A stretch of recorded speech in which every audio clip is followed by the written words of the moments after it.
Everybody has a greater purpose. It can be as simple as a very good friend of mine whose greater purpose, I told her, was to show the children she worked with unconditional love. And she was like, that sounds about right. I have another amazing lady who actually just recently came on my podcast, and she shared with me that she loves to cook and that she started off as a grocery cart girl, and then she moved into cooking in beautiful restaurants, and now she has her own YouTube channel and she does amazing dishes for the homeless. Your greater purpose really is what you feel you should be here for, what lights you up, what makes you happy. Recognize the ongoing mantra of things that are going on in your head, what you say to yourself every day, how you show up in the world. Pay attention to that, because we have over, I think 50,000 thoughts or even more. You could never track all of them.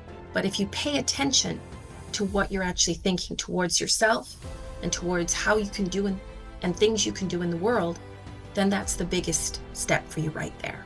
So I ask you, what are you recognizing in your story? And how are you going to rewrite it? And then how are you going to realign it?